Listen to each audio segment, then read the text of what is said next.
Another takeaway I have is about power. Ingsoc, the totalitarian states, wants only one thing, and that is power. Power is both the means and the end, absolute power. That's what O'Brien describes, and there's a lot of quotes about this in the torture part of the book. O'Brien says, the real power, the power we have to fight for night and day, is not power over things, but power over men.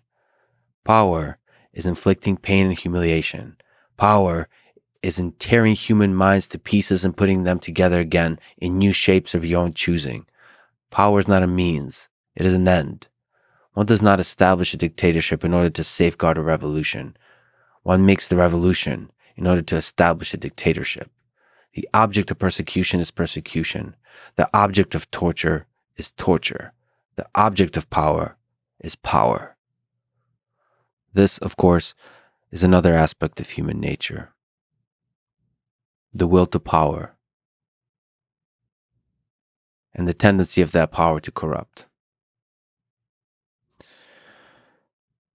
O'Brien says also, the weariness of the cell is the vigor of the organism. Through the torture of the individual, through the breaking of the individual, through the death of the individual that doesn't exist according to the history, all of that doesn't matter. What matters is the organism. And there's been a lot of brilliant comments throughout social media and on Reddit. I just want to highlight something about this because I had the exact same feeling as I was this time rereading it. There's a comment from a Reddit user whose name is Brave Sky 6764. He said the conversation between Lex and Michael Levin, who is a brilliant biologist, engineer, came to mind when O'Brien made an analogy to an organism which survives even as the individual cells pass away. And the great purges are analogous to the cutting of a fingernail. If you see society as an organism, and which I think is the way a totalitarian state sees it, then the destruction of a large percentage of that society, the murder, the torture, all kinds of atrocities and genocide become justifiable as long as the organism flourishes. And that's how you get to the ideas that Stalin had. It's okay to break a few eggs to make an omelet. This devaluation of a human being as of fundamental importance in a society, that's a slippery slope into atrocities. It's not just deeply unethical from our understanding of morals and ethics. It is also very unproductive. It destroys the human spirit. And the human spirit is essential for building of a great society of constant progress. I think that's also one of the other messages of the book is about utopia, that totalitarianism results when you chase perfection.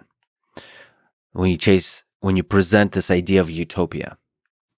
There is no utopia. There is no perfect society. I think, at least for me, that's takeaway. I think the optimal state of being for an individual and for a state is a constant turnover, constant change.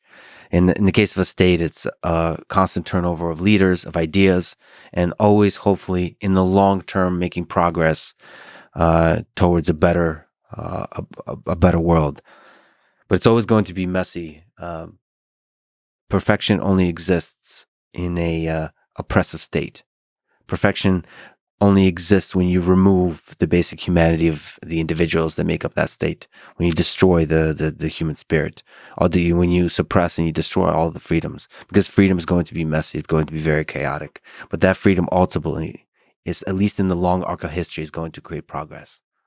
So yes, as the Redditor Brave Sky 6764 says, that does actually give you a perspective of a biological system where it's a bunch of living organisms. Each one of us are made up of a bunch of living organisms, and we take that for granted of all the atrocities that are happening there.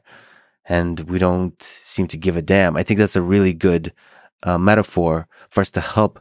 If you want to put yourself in the mind of the inner party, of Big Brother, of the people that are in power in those situations, I think a lot of them, if most of them, if not all of them, see themselves as doing good for the world, as doing good for the society.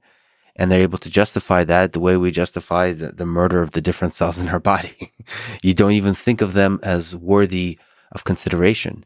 You don't think of them as living beings, of having the same value as you. And that's one of the really powerful ideas at the founding of the United States, that all men are created equal, that there's an equal worth to a human being, no matter who that human being is. That idea, at the very least, as flawed as its implementations have been, is a really, really powerful idea, and it's a non-trivial idea. And that idea resists the drug of totalitarianism, the drug of power. I do believe that on the topic of power and politics, that 1984, as I've mentioned, has been, I would say, misused by political ideologues. I've seen it, for example, on conservatives in the United States have used 1984 to call left-wing policies Orwellian.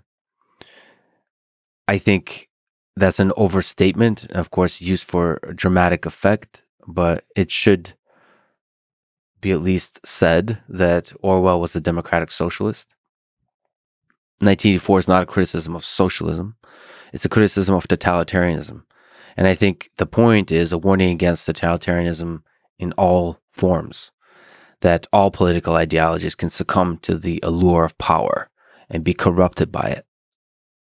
And I think people on the left in the United States and people on the right can both be corrupted by power. So this kind of one-way criticism of left-wing policies as Orwellian is a very kind of convenient shorthand, but the reality is all men and politicians are capable of creating an Orwellian world. And I think one of the things that is highlighted in the book very well, I would say, if I interpret it correctly, is the hypocrisy of Winston. When O'Brien asks Winston what he's willing to do to overthrow the party, what he's willing to do for the Brotherhood, Winston admits that he is willing to do atrocities. He's willing to do evil onto children, onto anybody, murder, anything. And I think this is a really powerful illustration that both the totalitarian and the blind, immoral resistance, rebellion against the totalitarian state can both be evil. And I think that's where I return to love is the thing that carries hope for a world beyond this battle, this very important battle for freedom. But you have to have that.